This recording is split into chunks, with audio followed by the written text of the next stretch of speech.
कभी कभी वृंदावन की गलियों में एक सन्यासी भटक रहा था। चेहरे पर थकान, हृदय में विरह और आंखों में एक ही नाम, राधा। ना कोई गुरु, ना कोई आश्रय, ना कोई अपना, सिर्फ एक पुकार थी भीतर से, लाडली जू मुझे अपना लो। राधा राधा रटते रटते बीती रे उमरिया, राधा राधा रटते रटते बीती रे उमरिया, राधा राधा रटते रटते बीती रे उमरिया, लाडली जू कब आओगी,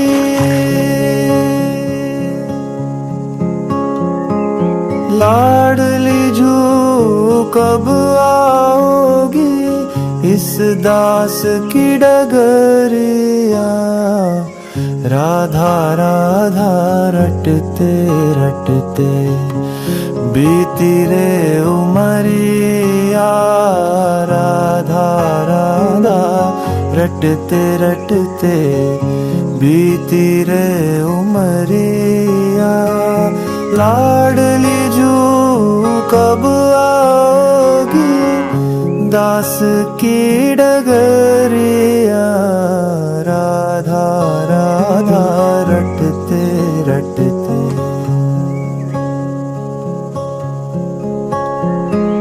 मैं तो तेरा दास हूँ राधा, भजन भाव नहीं जानू रे, भजन भाव नहीं जानू रे, राधा तुझसे मिलने को ही वृंदावन में आऊं रे, वृंदावन में आऊं रे, चरण कमल से निर्मल कर दो,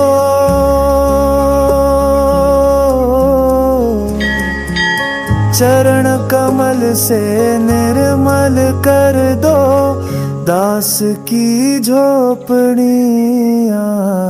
राधा राधा रटते रटते बीती रे उमरिया, राधा राधा रटते रटते बीती रे उमरिया, लाडली जू कब आओगी, इस बाबा की डगरिया, राधा राधा रटते रटते,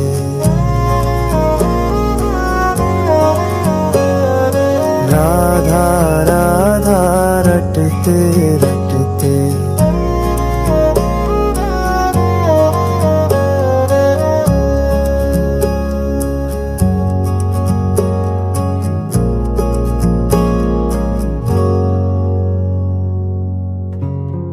उस दिन दोपहर के समय जब सब कुछ छूटता सा लग रहा था, वो मदन मोहन मंदिर के पास एक टीले पर चढ़ गए।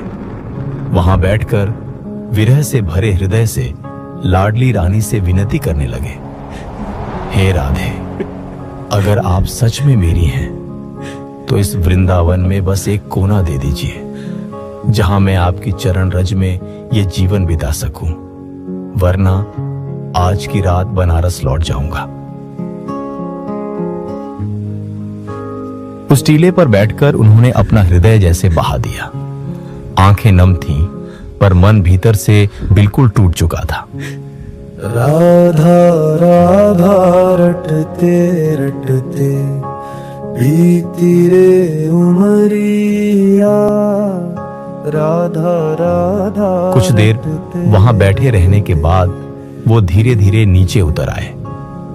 मन ही मन सोच रहे थे, जब रहने की कोई व्यवस्था नहीं है तो अब मुझे आज रात की ट्रेन से बनारस लौटना ही होगा। वो यही सोच ही रहे थे कि अचानक एक प्यारी सी लाली, एक छोटी बालिका उनके सामने आ खड़ी हुई। गौरवर्ण और आंखों में एक ऐसी मासूम रोशनी, वो उनके आसपास खेलने लगी, मुस्कुराती रही और बोली, जाएगो बाबा, जाएगो, जाएगो बाबा, जाएगो, जाएगो बाबा, जाएगो, जाएगो बाबा। कुछ क्षणों तक वो लाली उनके आसपास खेलती रही, कभी उनकी ओर देखकर मुस्कुराती, कभी जमीन पर फूलों को देखती, और फिर जैसे आई थी वैसे ही अचानक ओझल हो गई। उन्होंने पलट कर देखा, आसपास नजरें दौड़ाईं, पर वो कहीं नहीं थी, न गली में, न मंदिर के द्वार पर, न किसी पेड़ की ओट में, जैसे हवा में समा गई हो, जैसे कोई सपना था। पर मन गवाही दे रहा था, ये कोई साधारण बालिका नहीं थी। प्रेमानंद जी ने पास में रहने वाले कुछ साधुओं से पूछा, बाबा क्षमा करें, अभी यहाँ एक छोटी सी लाली आई थी, क्या आप जानते हैं वो कौन थी, कहाँ से आई थी? और फिर जैसे ही मेरी नजर हटी वो गायब हो गई। लड़की यहाँ? बाबा, यहाँ तो कई दिनों से कोई बच्चा नहीं आया। नहीं बाबा, वो मुझे देख रही थी, मुस्कुरा रही थी। आपको भ्रम हुआ होगा शायद। ये इलाका तो विरक्त साधुओं का है, कोई परिवार या बालिका नहीं रहती।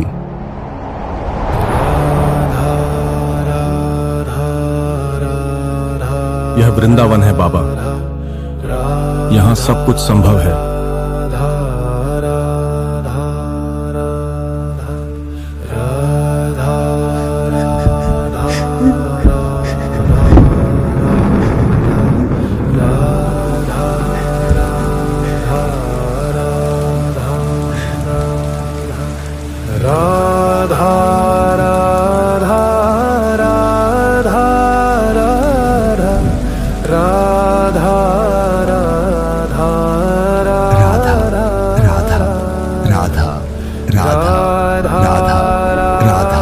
जब प्रेमानंद जी लौटे, मन अब भी कांप रहा था, पर भीतर कहीं एक शांति उतर आई थी, क्योंकि अब उन्हें समझ में आ चुका था, वो जो छोटी सी बालिका आई थी वो कोई और नहीं, स्वयं राधा रानी थी। लाडली स्वरूप में आई और अपनी कृपा दे गई। उसी शाम एक व्यक्ति जो उन्हें पहले से जानता था आगे आया और बोला, बाबा, गौशाला के पास एक छोटी सी कुटिया है, अगर आप चाहें तो वहां रह सकते हैं। ना कोई मांग, ना कोई प्रयास, बस राधा रानी की कृपा से वो स्थान मिल गया।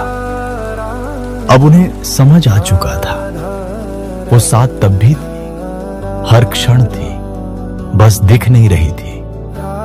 जब भूख लगी थी, कोई अचानक आकर रोटी दे गया।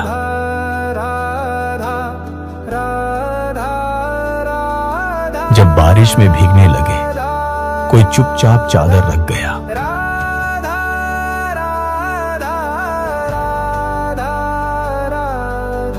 जब कोई बोलने वाला नहीं था, दीवार पर राधे राधे लिखा दिख गया।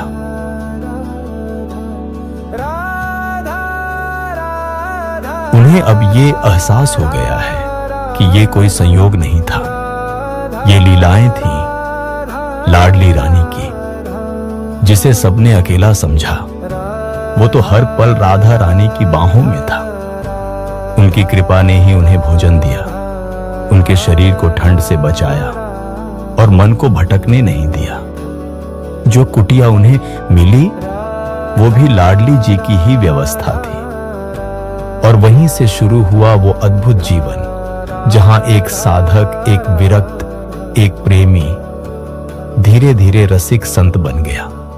प्रेमानंद जी ने जीवन भर किसी से कुछ नहीं मांगा, केवल लाडली रानी से प्रेम किया, और वही प्रेम आज भी लाखों हृदयों को उनकी शरण में खींचता है। वो केवल एक साधु नहीं है, वो लाडली रानी के प्रेम का साक्षात उदाहरण है। उनका जीवन आज भी हमें ये सिखाता है कि जब कोई सब कुछ छोड़ देता है, तब राधा रानी सब कुछ बन जाती है। जय श्री राधे। जय लाडली रानी। और कोटि कोटि वंदन उस जीवित संत को, श्री प्रेमानंद जी महाराज को, जो प्रेम को जी रहे हैं और प्रेम को बांट रहे हैं।